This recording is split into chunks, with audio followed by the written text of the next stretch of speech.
दोस्तों, स्वागत है आप सबका मेरे YouTube चैनल जिसका नाम है हिंदी नेट JRF क्लास। मैं आदित्य पाठक आपका हार्दिक स्वागत करता हूं। आज हम भारतीय काव्य शास्त्र के अंतर्गत आने वाले महत्वपूर्ण 4 आचार्यों के विषय में बात करेंगे। यदि 4 आचार्यों से अधिक आचार्यों पर भी बात हो जाए तो कर लेंगे। सबसे पहले आज हम लोग जिन आचार्यों के विषय में बात करेंगे वे आचार्य हैं धनंजय, महिमभट्ट, भोजराज, मम्मट, क्षेमेंद्र और रुय्यक। इन 6 आचार्यों पर आज हम लोग विचार करेंगे और इन 6 आचार्यों से संबंधित जो भी महत्वपूर्ण प्रश्न होंगे वह हम लोग देख लेंगे। सबसे पहले हम लोग धनंजय पर विचार करेंगे। धनंजय धारा नरेश मुंज के सभा पंडित थे। 10वीं शताब्दी उत्तरार्ध इनका समय ठहरता है। ध्वनि विरोधी आचार्य थे। दशरूपक नामक ग्रंथ इन्होंने लिखा था जो 4 प्रकाश में विभक्त है और 300 कारिकाएँ इसमें हैं। भ्राता इनके भाई धनिक ने दशरूपक की टीका लिखी थी जिसका नाम था अवलोक। इसके बाद आते हैं महिमभट्ट, कश्मीर के आचार्य थे। गुरु थे इनके श्यामल। 11वीं शताब्दी मध्य इनका समय ठहरता है। ध्वनिमत का इन्होंने खंडन किया है। व्यक्ति विवेक नामक इन्होंने ग्रंथ लिखा था जो कि 3 विमर्शों में विभाजित है, यानी 3 विमर्श इनके हैं। अगले जो आचार्य आते हैं उनका नाम है भोजराज। धारा प्रदेश के राजा थे। 11वीं शताब्दी पूर्वार्ध इनका समय ठहरता है। इनकी 2 रचनाएं हैं, सरस्वती कंठाभरण और श्रृंगार प्रकाश।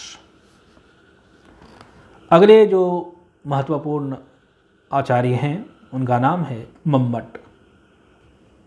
मम्मट कश्मीर के रहने वाले थे। इनके पिता का नाम कैयट था। 11वीं शताब्दी उत्तरार्ध इनका समय ठहरता है। इन्होंने काव्य प्रकाश नामक ग्रंथ लिखा था। काव्य प्रकाश ध्वनि विरोधी ग्रंथ है। यह जो काव्य प्रकाश है यह 10 उल्लासों में विभक्त है, यानी 10 अध्याय हैं।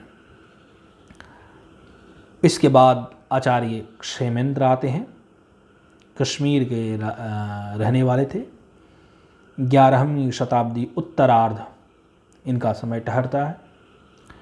औचित्य संप्रदाय के ये प्रवर्तक थे, यानी औचित्य संप्रदाय के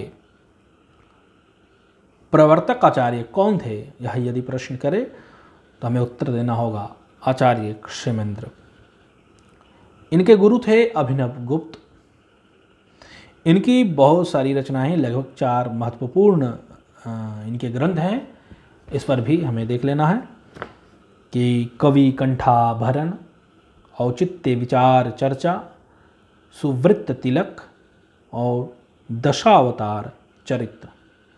यहाँ ध्यान देना होगा, कवि कंठाभरण जब कहते हैं तो क्षेमेंद्र का लिखा है। सरस्वती कंठाभरण जब कहते हैं तो राजा भोजराज का लिखा हुआ है।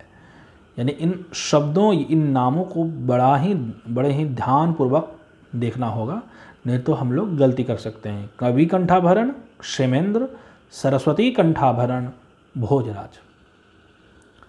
अगले आचार्य हैं रुय्यक।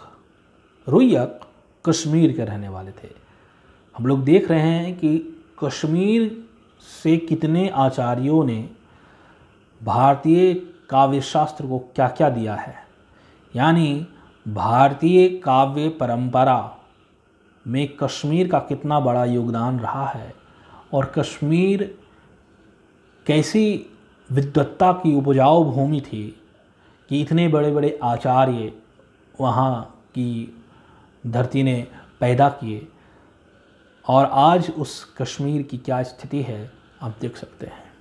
यानी संस्कृत भारत की पुरानी भाषा, सनातनी भाषा कश्मीर में कितनी पली भली और कितनी विकसित हुई, ये आप देख सकते हैं। लेकिन आज कश्मीर में संस्कृत की क्या स्थिति है और संस्कृत आचार्यों की क्या स्थिति है, आप देख सकते हैं। रुय्यक के विषय में कहा जाता है ये कश्मीर के रहने वाले थे। इनके पिता का नाम राजानक तिलक था। इनके पिता का नाम राजानक तिलक था। इनके पिताजी ने उद्भट के ग्रंथ उद्भट विवेक पर टीका लिखी थी। इनके पिता राजानक तिलक ने उद्भट के ग्रंथ उद्भट विवेक पर टीका लिखी थी। रुय्यक 12वीं शताब्दी पूर्वार्ध के आचार्य हैं। महाकवि मंखक के काव्य गुरु थे। संस्कृत में एक कवि हुए हैं मंखक। मंखक के काव्य गुरु थे रुय्यक। इनकी रचना का नाम अलंकार सर्वस्व। दोस्तों, इस तरह से आज हम लोगों ने 6 आचार्यों के विषय में हम लोगों ने जाना। यह जो महत्वपूर्ण पॉइंट्स हैं, महत्वपूर्ण बिंदु हैं, ये सब परिचयात्मक हैं। इसके उपरांत हम लोग और जो महत्वपूर्ण आचार्य हैं, यानी अगले वीडियो में जितने महत्वपूर्ण आचार्य हैं वह उसकी कड़ी में वह वीडियो, अगला वीडियो अंतिम होगा। क्योंकि इसके बाद जो भी बचे खुचे जो भी आचार्य हैं सबके विषय में हम लोग परिचयात्मक ढंग से जानकारी हासिल कर लेंगे। उसके बाद हम लोग काव्य लक्षण पर विचार करेंगे। काव्य लक्षण, काव्य हेतु, काव्य प्रयोजन और जो भी महत्वपूर्ण चीज़ें हैं, और इन सारे आचार्यों की रचनाओं को कालक्रमानुसार कैसे लिख लें और कैसे याद करें वो भी हम लोग देखेंगे। अभी हम लोग इस सब पर काव्य हेतु, काव्य लक्षण, काव्य प्रयोजन पर विचार कर लेने के बाद, तो दोस्तों अगले वीडियो में हम लोग भारतीय काव्यशास्त्र के अंतर्गत आने वाले जो शेष आचार्य हैं उन पर विचार कर लेंगे। उसके बाद हम लोग काव्य लक्षण में प्रवेश करेंगे। तब तक के लिए आप लोगों का बहुत बहुत धन्यवाद, और अगले वीडियो में हम आप लोगों से मिलते हैं।